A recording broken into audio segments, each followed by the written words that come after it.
It would be totally reasonable for you, at this point, to be asking yourself, Jiva, what's the end game of all of this VR stuff? What is the point of all of this stuff that you're doing? I ask myself that often. But I think that there are some experiences that I can bring to people that are going to be pretty darn cool. And the thing that I want to do this content about is really about travel and showing people unique places that they don't get to see on a regular basis. So to that end, currently I'm working on a project where I need to capture a whole bunch of really interesting locations on the Oregon coast. And I need to capture them in 3D. Now, while I do that, I also want to capture those in 2D because I'd like to do that. And I'm going to record it using this stuff for the vlog. And I think I'm going to talk about my gear and the settings that I'm using and how I'm doing it. So maybe you can follow along and do it too, because I think that's what I should do. That's the goal for today. So today we are going to go to Cannon Beach. And I'm going to attempt to capture Haystack Rock in 3D in a 3D sunset time lapse. I don't know if the weather's going to cooperate. I don't know if the clouds will cooperate. Cannon Beach is kind of notoriously gray in the summertime. So we may or may not get a good sunset. We'll see. If we don't get a good sunset, well, you know, such is life. But we got to give it a shot. And then also the other thing is, like, it's going to be kind of high tide, so we won't be able to get a lot of sea creatures, but we should be able to get some really interesting time-lapse photos and time-lapse videos. So that's my goal for today, and I'm going to take you with me, and I'm going to record the whole darn thing because I can. So keep your fingers crossed, stay in your seat, and let's see where we go with this today.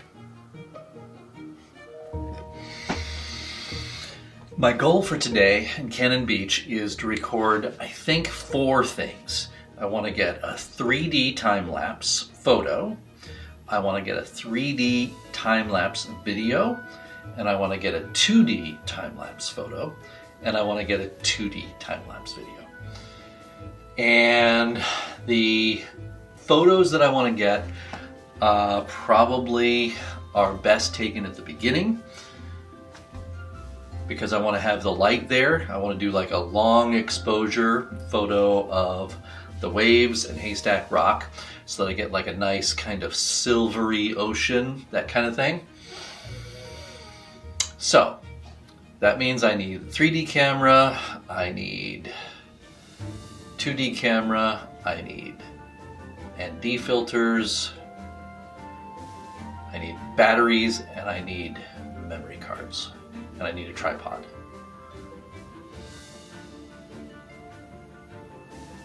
Okay, so I'm gonna have to walk from the car to the beach, which means that I'm gonna bring this backpack instead of my big bags over here.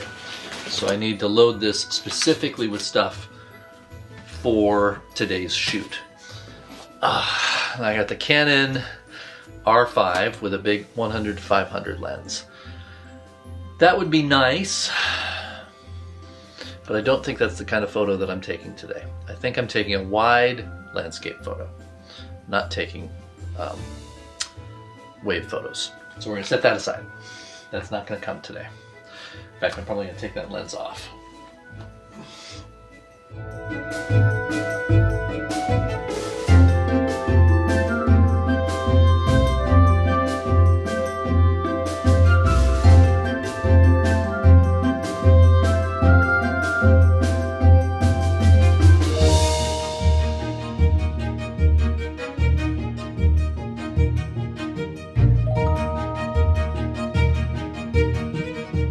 So my goal for going to the coast today is I want to get a time lapse of Haystack Rock at sunset, and that's in 3D. And I want to capture a long exposure like that guy was doing last night of Haystack Rock. So like a 30-second long exposure of Haystack Rock in the daylight, which gets you like smooth water and no people. Yeah, it's really cool. Like it erases everything that moves. Interesting. Yeah, so it's kind of, so I'm fascinated to experiment with that a little bit, and I think it'd be a really interesting effect. I'd like to try and get one of those in 3D as well, because I think that would be interesting.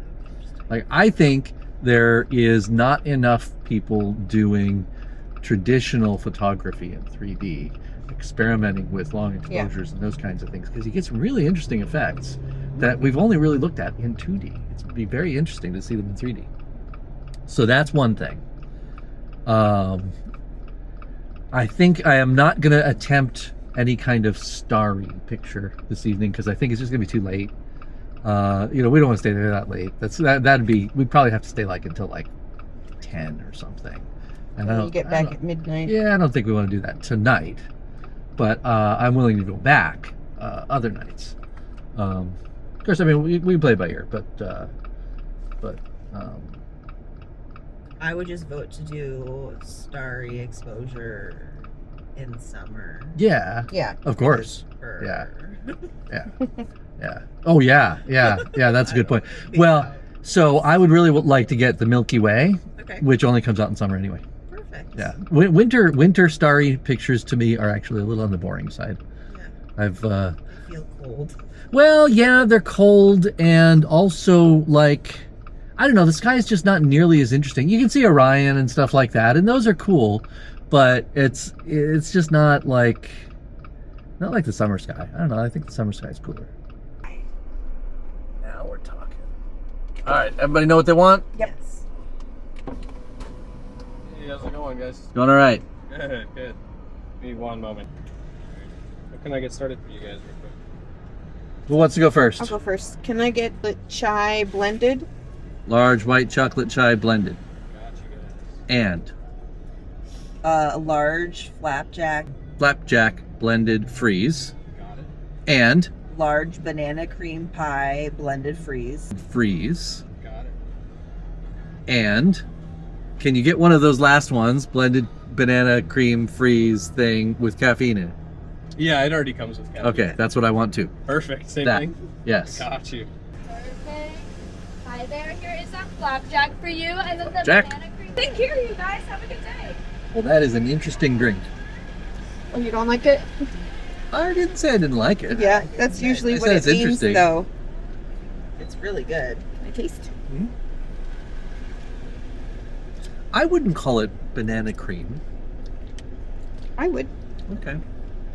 It's like banana bread with chocolate chips in it. Well, see, I get the chocolate. So let's see. So I said long exposure. So I like to do that in 3D and 2D. And like I said, no starry night tonight there, unless for some reason we're like, oh, it got so dark so fast. But I just can't see that it's going to be. Like I said, it would have to be 10 o'clock. So I think that's an overnight kind of an experience, like, which I feel like we've got some overnights coming up along the coast. Or I mean, I need to go to the coast for some overnights. I'm sure you guys are going to want to come. So maybe that's something we try with the RV or something, even, because I think that would work out really well. But I'd like to get. If we go midweek, there's a higher chance we could find a camping spot. Oh, totally. Yeah. I would much rather go midweek anyway. Less people. Yes. And we can. I think that, so I want to get down to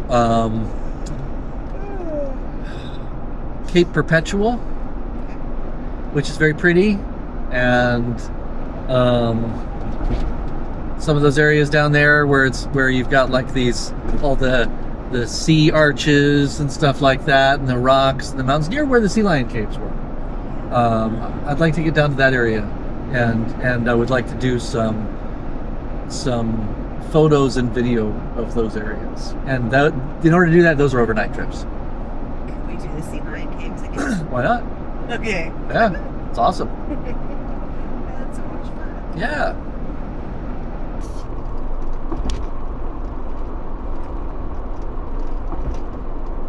All right, I have some interesting Cannon Beach trivia to share. Okay. Are you ready? Yes. All right, so first of all, let's see. Cannon Beach was originally settled by the Tillamook people, and Lewis and Clark visited Cannon Beach. Did you know that? I did know that. You did know that? I did. Well, of course, because you're from here. Yes. But Lewis and Clark did, in fact, visit Cannon Beach, and they visited. Do you know why they visited? No, but I bet you're going to tell me. I am going to tell you. Yes. There was a beached whale, Cool. and Cool. and the natives were boiling blubber to store it, and Lewis and Clark came and bartered for 300 pounds of blubber with the natives, and then took it back to Fort Clatsop. And the location that Lewis stood at, Clark, one of the two of them stood at this location and surveyed the ocean and said something profound that I'm not going to remember, that is something like, behold, oh, so all this stuff is so gorgeous, or some shit like that. Not really. But supposedly the place where the whale was beached and that happened is the location of the whale statue in Cannon Beach, because there's a whale sculpture there. Yeah, that's interesting. Yeah. So so that's what that's for. That's to commemorate, is the Lewis and Clark visiting Cannon Beach. So I was far too old until I realized that Lewis and Clark both met. I assume, because I think one of the first names is like Merriweather. Yeah. Yeah. And I was like, just as like, Husband and to wife? me, it seemed like, yeah. Wouldn't that be adorable? That's like what I assumed. That'd be great. I don't even know how many years old, but like it was. That'd be adorable. Far too old. Oh, that'd be way too wholesome for it to actually be historical. Like that's straight out of naive as fuck. what is that, a Hallmark movie? Yes. Yeah. They wouldn't But great. They wouldn't allow a white woman to do. I'd watch that movie. Jiva did. Yeah, that's true. Wouldn't, Good point. they wouldn't gamble with that. Sacagawea was in Cannon Beach as well, because she came with them. And they called it, the natives called it Ecola Point, Ecola Beach, whatever, Ecola something. They called it Ecola something. And eventually which I guess means something that I don't remember. Yeah. Cool. And then I guess after the white people kind of started settling it, they changed it to Elk Creek. Okay. And then in the 1850s, a ship wrecked on the Columbia Bar. Remember how we talked about the Columbia Bar is the ship, what do they call it? The Graveyard of the Pacific? Yeah. Right? Well, sure enough, the USS Shark, which was like some Navy vessel, some Navy schooner or something, wrecked up on the Columbia Bar, and a small cannon from it washed ashore in Cannon Beach, and they renamed it to Cannon Beach, and that is why it is called Cannon Beach today. Yeah. It's interesting, I don't know if you've ever seen any of these, like they have little, I don't know if this was one of these cannons, but a lot of ships have signal cannons. Did you know that? Like a signal cannon is like that big. It's a tiny little thing, and it's used for just like firing a sound, like for example in fog. Okay, yeah. Or if you're coming into port, to let people know that you're coming, that kind of thing. And so it's mostly just like a signaling thing. So it might have been one of those because it said it was a small cannon. And how does a cannon float anyway? How does a cannon wash ashore? I don't understand how that works. Aren't they made of like freaking iron or something? Shouldn't it be like on the bottom of the ocean? Just go blunk. Blunk, right? Yeah. Maybe it had like, it makes me curious. Did it have air inside of it or something? How did it get to freaking Cannon Beach from the Columbia Bar? Like just one of the like little tight plastic cannons. Maybe so. Maybe so. Maybe that's what happened. Little preschool toy. Yeah. And then let's see. There was one other thing. Oh, did you know that the Highway 101 used to go through Cannon Beach? Oh, really? And they moved it. Do you know why? Because of traffic. Nope. Why? Tsunami Oh, that's fair. washed it away. And Oh. so they I thought it was fear of tsunami. well, no, it washed away the road, washed away the highway in Cannon Beach. It came into Cannon Beach, washed away the beach, washed away the town and the highway. And the U.S. federal government was like, or maybe the state government, who the hell knows? Anyway, the government was like, the man was like, I'm not rebuilding that road because that's dumb. It's just gonna get washed away again. But the townsfolk were all like, oh sure, we'll go put our town back there. So there you go. So take those tsunami warning signs seriously.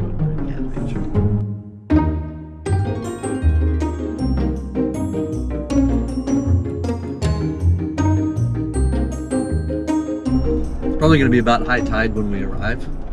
So the tide will be going out, just so you know. I'm not sure how I feel about that, considering what I want to film and stuff like that. I think that actually works to my advantage. Because I think, first of all, I don't have to worry about the water coming in and getting me wet, number one. Second of all, I get to,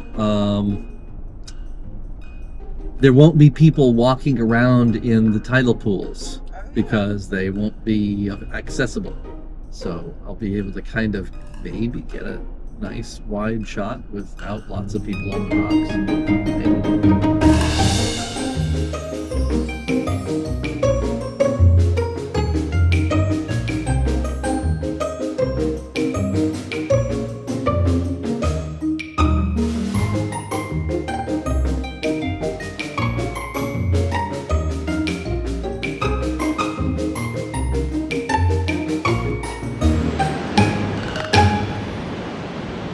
Made it to Cannon Beach, and I am walking out to Haystack Rock right now to set up my 3D camera. That's the idea. Made it here at golden hour, which is awesome. It's a fabulous evening, just gorgeous. See what I can get out here. My plan is to capture some time lapses. I'd like to do, I think, time-lapse video, maybe, but I'm not sure. Maybe slow-mo? Like slow motion might be cool. Maybe I'll do both. Nice thing about slow-mo is I can do it fast. No pun intended. Doesn't take long. Let's see what happens.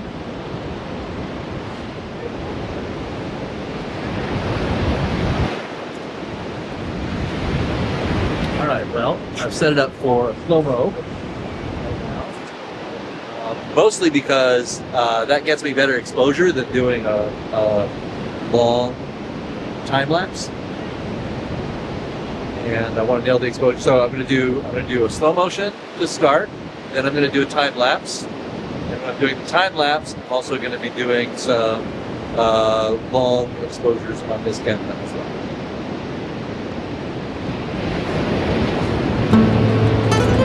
I'm almost certain that all of this audio is going to fail because of wind noise. See.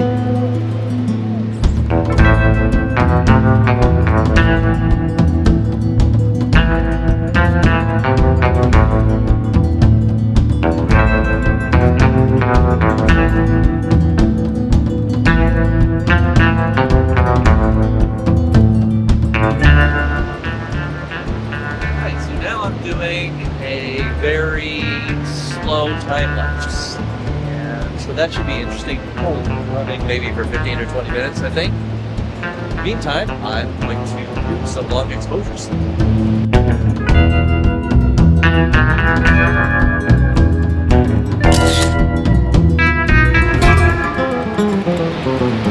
Okay, so I decided to come down here, and I think I've decided to mostly shoot slow-mo because there's no clouds in the sky. So without the clouds in the sky, there's not going to be a ton of motion from a time lapse is the problem.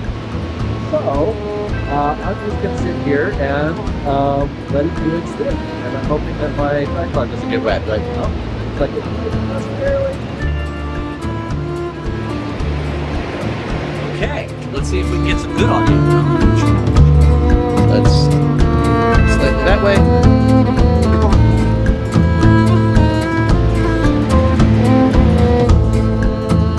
Welcome to Cannon Beach. So this is Haystack Rock. Haystack Rock is an extinct volcano. It's called a sea stack. And the way that works is there was once a volcano here, and this is actually the core of the volcano. And the outside of the volcano has been worn away by the ocean, and so you're just left with the core, and that's what a sea stack is. These are all up and down the Oregon coast. Cannon Beach, which is where I am right now, is actually considered to be one of the most beautiful places in the entire world. National Geographic rated it one of the top 100 places in 2016, and I have to agree. I mean, aesthetically, it's absolutely spectacular. Of course, you've got Haystack Rock. This is the rock here. These smaller rocks over here are called the Needles. And then out there, I am unsure if you can see it, but I'll make sure that I get a shot of it as well. Way out in the distance is Terrible Tilly, the Tillamook Lighthouse, which is a fascinating story. The Tillamook Lighthouse was actually the most expensive lighthouse ever built in the United States. And it's so expensive because the waters here are so treacherous. It's so expensive that actually they eventually had to close it and not man it anymore. And it got turned into an ossuary. So there's actually people's ashes on the island out there. It's pretty hard to see, but way out there in the distance is the Tillamook Lighthouse out there on that island. That's Terrible Tilly. So one of the coolest things to do here in Cannon Beach, near Haystack Rock, is to check out these tide pools. There are sea anemones and sea stars and hermit crabs and all kinds of sea life that exist in these tide pools. And you can come and wander these tide pools and check out all the sea life. Sometimes on the weekends, Cannon Beach has a truck that comes out here and will tell you all about the different kinds of life that's out here, and will teach you about the ecosystem and the biology of the creatures that live here. It's really, really cool. It's really important if you come visit that you not step on the rocks out here, because all of these formations on here are all living creatures. And so if you step on them, it kills them. So you got to make sure that you don't do that. You can walk out here, but make sure you walk in the sand. Nearly gave you a heart attack. Thought I told you to watch your back. Never know what to expect down here. That's the only solid fact. Guess I'd rather be on vacation. Guess I haven't got the education. I don't really have an explanation. So I found a new game to play. Thought I told you to stay away, but I see you're here anyway. So yeah, guess you're welcome to overstay. Just don't build up your expectations. It's not a good time to test my patience. And don't get in these situations.